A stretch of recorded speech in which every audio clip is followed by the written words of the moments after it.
Well, I was a little concerned that when we had not heard from Rusty earlier in the program when you mentioned the factoid that stopped you in your tracks. I read it in the Daily Mail, all right, and I don't even know. Sometimes I think they have errors. And they said that legal marijuana, legal weed in the United States outsold last year chocolate and craft beer combined. The numbers for legal weed was around $30 billion last year, and combined chocolate and craft beer did not equal that much. Now, Rusty says, and he's our fact checker, he says, I've been digging for an hour and 45 minutes. I mean, I'm wiped. He's done. Did he have to go up to Hershey, Pennsylvania? He's sweating. Denver. His hair's all mussed. He's got his shirt off. Got one of those green accountant desk lights. Yeah. He's been poring over the numbers. He says it's been very difficult. It's a squeaker. Yeah. He's like, this is tight. But he says it's been tough to get a definitive answer on this. But legal weed sales, according to the business journals he's looked at, are $30 billion per year. Chocolate is at $20 billion a year, and craft beer last year, $8 billion. So it would be 30 to 28. Yeah. And that is shocking to me. Because it's legalized, marijuana is only legal in less than half the states. Yeah. Chocolate's legal in every state, Dave. Is it? For now. For now.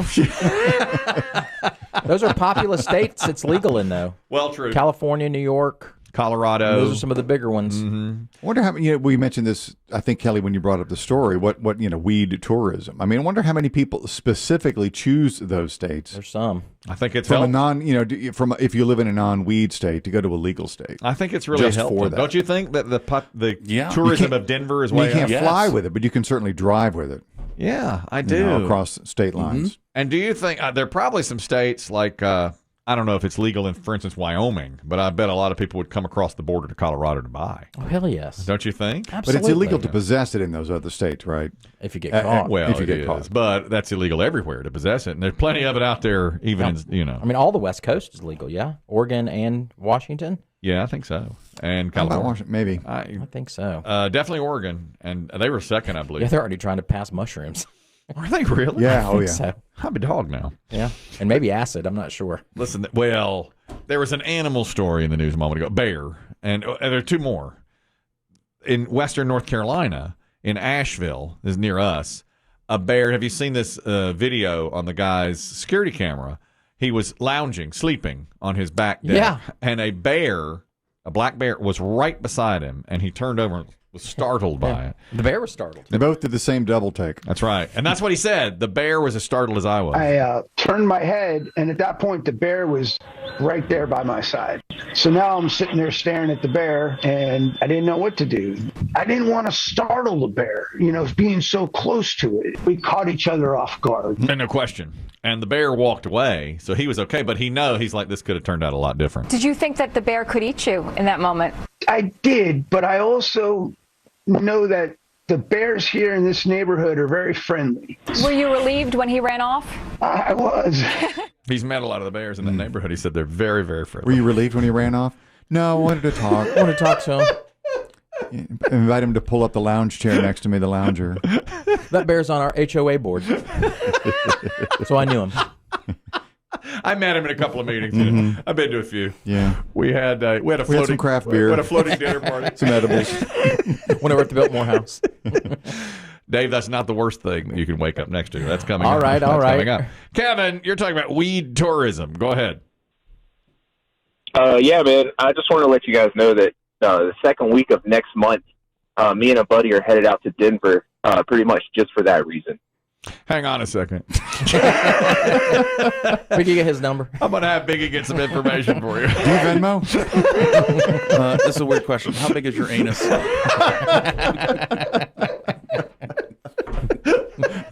Not for me, for Chris Kelly. Asking for a friend. It's not for me. It's not for pleasure. It's for business. Thank you, Kevin. Have a great trip. Yeah, I think a lot of people are doing that. I do. I think that's probably the case. Sure, I mean, there's nice touristy stuff to do out there. You head over the Rockies, go to a Rockies game. And it's a beautiful state. Let me tell you something. They say that the power of the weed is way higher than it used to be, too. I mean, it is really, you can get a strain for this, strain for that. We've talked about it. That's right. Here's the last piece of animal news. Now, Chris Demm's got more in this Demm report, but I saw a guy in Australia And you'll like this because he's got an Australian accent, of course. Oh, good. He woke up and he had a Huntsman Spider in his crotch. All right, that's one of those large. That's a big one. Large spider crawling in his boxer shorts, and described it this way. I woke up this morning with something moving in my pants, and this Huntsman Spider was sleeping against my gonads, keeping nice and warm. Look at the glister in its eye. I had a great old time. I thought I felt something moving. Big spider. Dude. Huntsman. Oh, no. Right up against the gonads. You hear the I description. woke up this morning with something moving in my pants, and this Huntsman Spider was sleeping against my gonads, keeping nice and warm. It's like the size of your hand, isn't it? Yeah. Yes. Enormous spider. Are they He showed- poisonous or are they just big? I think they're just big. Am I right on that? I think they're And they just could bite you, I suppose. All spiders bite. Yeah. Yeah, they bite. But I don't think it would be like with venom. Venomous? I'm not positive on that. I wouldn't want one next to my gonads. No. Yeah, well, I don't think. Certainly not. Also, in that part of the world, news from other countries, New Zealand. You may not know it, but the country of New Zealand, small island nation, of course, is experiencing a significant problem with feral cats. Cats are not popular in New Zealand, especially the wild/feral ones, because they eat endangered native birds and the bird eggs, lizards, bat, insects, you name it. In fact, 10 years ago, I didn't know this, we may have talked about it, but I don't recall, one politician in New Zealand called for the eradication of all cats, feral and domestic. He called them natural-born killers, Yes. which they are. Yeah. That's true. It's all they do. That's and when true. they're out, Yep. all they do is kill. Yep. One particular solution to the problem is causing some controversy. The North Canterbury hunting competition is offering a $250 cash prize to whoever kills the most feral cats. The competition is open to those who are 14 years old and under. Under? What? That's right. Because they come across them more? Oh, my God. They're turning kids loose with carte blanche to kill feral cats. Now, what you're supposed to do is show up with a wheelbarrow full, sack full, God. and they weigh it like you would at a fishing competition. However, if you do come up with a cat that's chipped, you are immediately disqualified They should be. because the chipped cats are domestic. I'm outraged by that. It's like medieval times. I'm outraged by this. That's what old storybooks are at. The for Pied Piper and stuff. Yeah. That cannot be real. That cannot be real. They did it before, but they they've do never this? added cats to the list until now. I'd hope.